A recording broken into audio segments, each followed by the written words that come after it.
Today I'm taking a look at the Garvee Portable Air Conditioner CF8. Now I do have this guy standing upright. It has been sitting upright for 24 hours.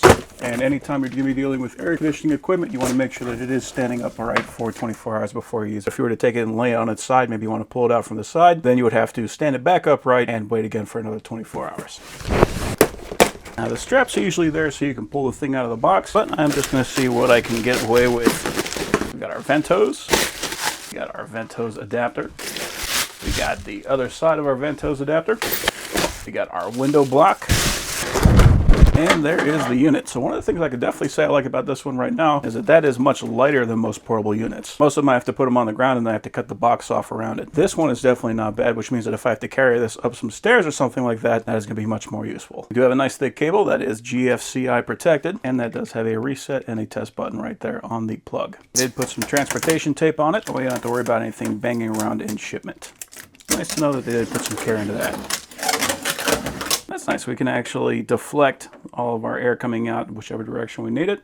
And we can close that off and make it look a little bit more sleek. It's like we got capacitive touch buttons here on the top. We do have a handle here on the top in case we need to carry that guy around. It says that's 115 volts at 60 hertz, so that will work for a US outlet. The input is 770 watts, 6.8 amps. Cooling capacity is 8,000 BTU per hour, depending on the standard that you use. So that's 8,000 for the ASHRAE and 5,000 for the DOE. It has a SEER rating of 6.2 BTU per hour, and it even tells you the pressure. So it's 360 PSI on the low, 620 on the high. It's kind of interesting. They actually got a spot where you can plug in your plug. So if you're going to be putting this thing aside for the winter, you actually got a little storage for it. Right here we have got our drain. So air conditioners do create condensate. You do want to have a spot for that to go. In this tube, we have got our condensate drain hose. Now you don't necessarily need to hook this up if you're going to be in a very moist environment. You're probably going to want to have a spot for that condensate to go. If you live in somewhere like Vegas where it's a lot drier, then you may or may not need to have that. It's still a good idea to hook this guy up. In the event that the reservoir ever fills up too high, it is probably going to just shut the unit down. I'm going to leave that plugged for right now, and then we can attach our hose adapter. So if you've never used one of these before, air conditioners all work basically the same way. You're going to bring the cool air into the room, you're going to take the hot air, and you're going to push it outside of the house. With this, you're going to take this hose, you're going to attach it onto here. It is expandable, so you're usually going to put this out to a window. That is going to attach to this adapter, and then you're going to block it off with this plate so you can shut your window and make sure everything is sealed. Just going to expand this hose right here on the end, and we're going to thread that on counterclockwise. There we go. And we'll do the same thing on the other side.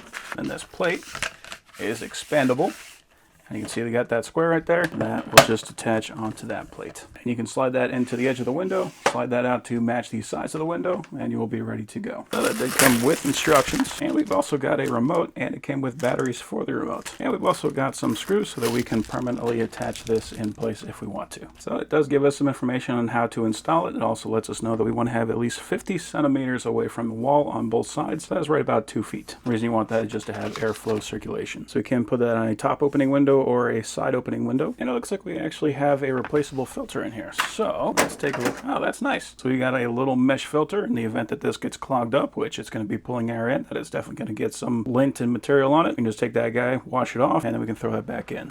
Very nice that they made that easy for us. So it is starting to get warm in here. I'm going to go ahead and plug this guy in and power it on. All right. So right now it is set to high. Cool. It's currently set to keep it at 75 degrees. I'm going to bring that down to 70. So right now it's setting out, I would say, kind of cool-ish air, not really cold. So I do not believe that it has kicked on the compressor yet. Okay, and now I am starting to feel some cooler air. So with this button here, oh, we actually have a dehumidify setting. That's interesting. We got fan, and we got cool. So dehumidify, basically if you're in a room and it is way too damp inside that room, you can use this just as a way of pulling that condensation out of the air. So a way of drying out the air. That can be very useful if, for example, if you've got a flooded bathroom, you can actually use this unit to pull the water out of the air quicker so that you don't destroy your cabinets or anything like that in that room. We got our fan settings.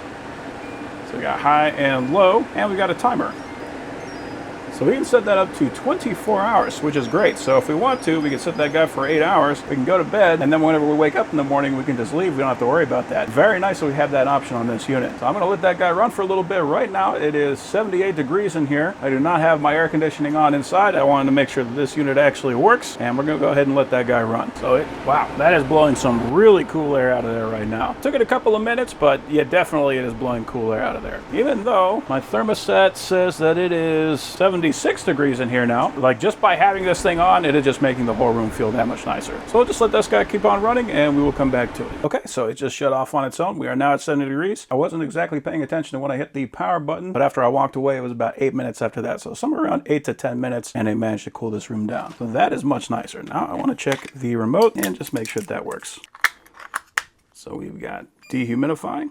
We've got cool, we've got high and low for our fan, we have sleep, so we can put that into sleep mode. It does also have an indicator on here, water full, so in the event that that reservoir does fill up, it will shut off and we'll light that up so we know we got to go ahead and drain that hose out. Oh, this is interesting, so we can change between Celsius and Fahrenheit. We can adjust our timer.